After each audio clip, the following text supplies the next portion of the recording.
Hi friends, welcome to Special Suvai. இன்னைக்கு நாம விநாயகர் சதுர்த்திக்கு ஸ்பெஷலான பால் கொழுக்கட்டை எப்படி செய்யறதுன்னு பார்க்க போறோம். நம்ம யூசுவலா பால் கொழுக்கட்டையை வந்துட்டு தண்ணி பாயில் பண்ணி சின்ன சின்ன உருண்டையா செஞ்சு அதிலேயே வேக வச்சு நாம செய்வோம். ஆனா இன்னைக்கு நான் பால், தேங்காய் பால் இது ரெண்டையும் சேர்த்துட்டு ரொம்ப ரிச்சான கொழுக்கட்டையா செய்ய போறேன். வாங்க வீடியோக்குள்ள போலாம்.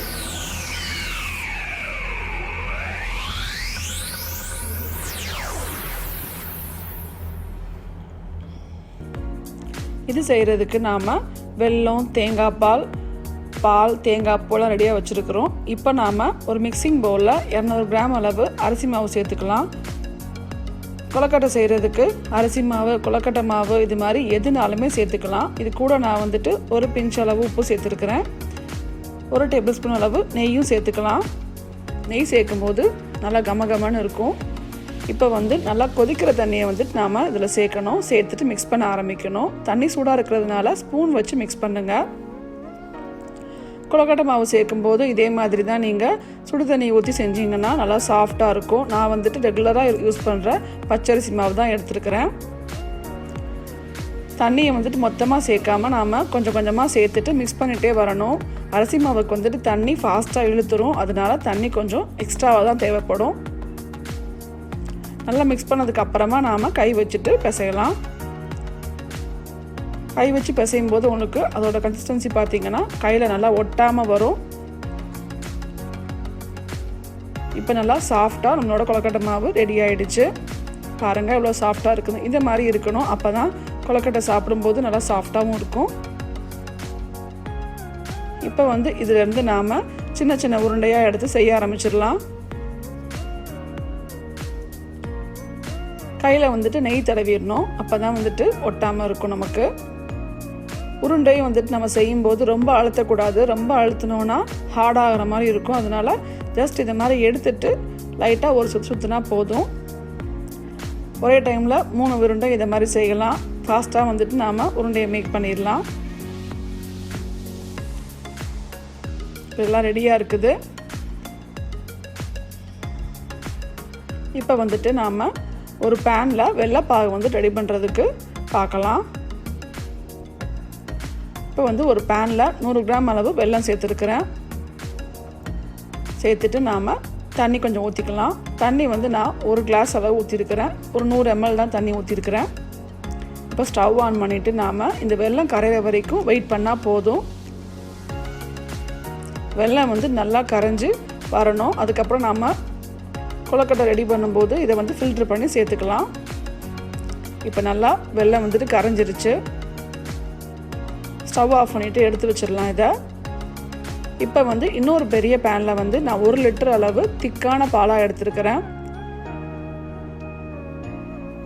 பால் நல்லா கொதித்து வரட்டும். திக்கான பாலாக எடுத்து செய்யும்போது நல்லா டேஸ்ட்டாக இருக்கும். நம்ம யூஸ்வலாக இந்த கொழுக்கட்டை செய்யும்போது தண்ணி கொதிக்க வச்சுட்டு அந்த தண்ணியில் செஞ்சு வச்சுக்கிற உருண்டையை நம்ம போடுவோம். அது மாதிரி பண்ணும்போது ஒரு டேஸ்ட் வேறு மாதிரி இருக்கும். ஆனால் இது ரொம்ப ரொம்ப ரிச்சான டேஸ்ட்டாக இருக்கும் உங்களுக்கு. நல்லா பால் கொதித்து இருக்குது. இந்த டைமில் நாம் சுற்றி உள்ள ஏடு எல்லாத்தையுமே எடுத்து உள்ளே தள்ளி விட்டுறணும். நல்லா கொதிச்சதுக்கு அப்புறமா ஸ்டவ்வை குறைச்சிட்டு நாம் ஒவ்வொரு உருண்டையாக உள்ளே போடணும். எல்லாத்தையுமே ஒரே டைமில் போட்டுட்டிங்க அப்படின்னா ஒட்டிக்கும். அதனால் ஒன்று ஒன்றா உள்ளே போடணும். ஸ்டவ்வும் குறைச்சி தான் இருக்கணும்.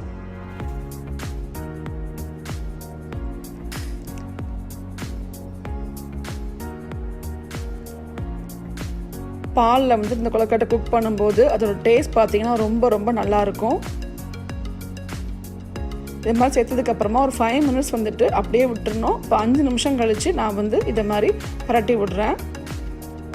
எடுத்து ரொம்ப கிண்டக்கூடாது. கீழேருந்து மேலே ஜஸ்ட் நம்ம ஸ்மூத்தாக கிண்டி விடணும்.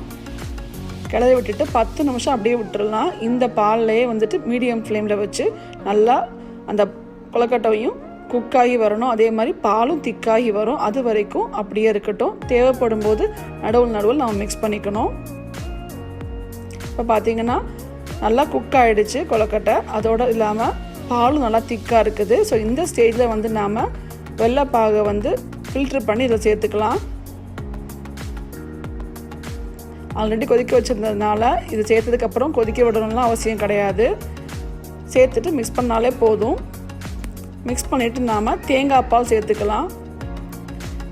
தேங்காய் பால் சேர்க்கும்போது இதோட ஃப்ளேவர் ரொம்ப ரொம்ப நல்லாயிருக்கும். தேங்காய் பால் வந்து நல்லா திக்கான பாலாக ஒரு 1/4 லிட்டர் அளவு நான் சேர்க்குறேன். தேங்காய் பால் சேர்த்துட்டு மிக்ஸ் பண்ணிவிட்டு இது கூடவே நாம் ஏலக்காய் தூளும் சேர்க்கலாம்.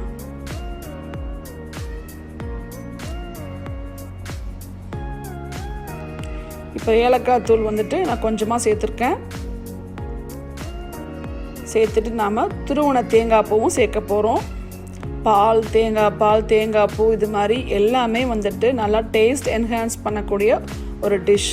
ஸோ இந்த மாதிரி 3யுமே சேர்த்து இந்த கொழுக்கட்டை செய்யும்போது ரொம்ப ரொம்ப டேஸ்டியாக இருக்கும். இது இப்போது தேங்காய் பாலும் தேங்காய் பூவும் சேர்க்குறதுனால நாம் வந்து ரொம்ப நேரம் கொதிக்க விடக்கூடாது.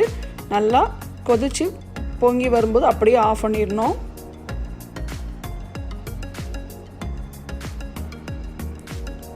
இப்போ பாருங்கள், நல்லா பொங்கி வர ஸ்டேஜ் இது. இவ்வளோ தான். இதோடு நம்ம ஆஃப் பண்ணிவிட்டு சர்வ் பண்ண வேண்டியது தான். நம்மளோட பால் கொழுக்கட்டை ரொம்ப சூப்பராக ரெடி ஆகிடுச்சு. இப்போ நாம் இது ஒரு பவுலில் சர்வ் பண்ணலாம்.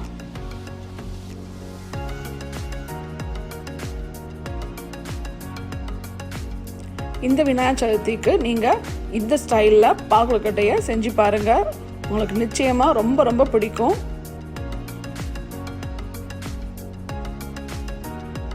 இதை வந்துட்டு செஞ்சதுமே சூடாக சாப்பிடும்போது ரொம்ப நல்லாயிருக்கும்.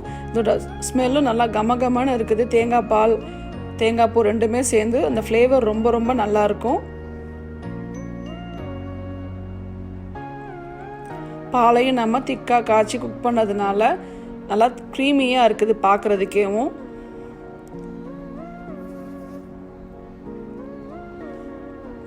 இது வந்து நீங்கள் ஃபெஸ்டிவல் டைமில் செஞ்சு சாப்பிட்லாம். அது மட்டும் இல்லாமல் வீட்டில் யாராவது கெஸ்ட் வந்தால் கூட இது சாப்பிட்லாம். நல்லா ஒரு டிசர்ட் ரெசிபியாக கூட அது இருக்கும். இந்த விநாயகர் சதுர்த்திக்கு கண்டிப்பாக இந்த பால் கொழுக்கட்டையை நீங்கள் வீட்டில் செஞ்சு பாருங்கள். நிச்சயமாக உங்கள் எல்லாருக்குமே பிடிக்கும். இந்த வீடியோ உங்களுக்கு பிடிச்சிருந்துச்சுன்னா லைக் பண்ணுங்கள், உங்கள் ஃப்ரெண்ட்ஸோட ஷேர் பண்ணுங்கள், மறக்காமல் என் சேனலை சப்ஸ்கிரைப் பண்ணுங்கள். Stay tuned and keep watching my videos. Thank you.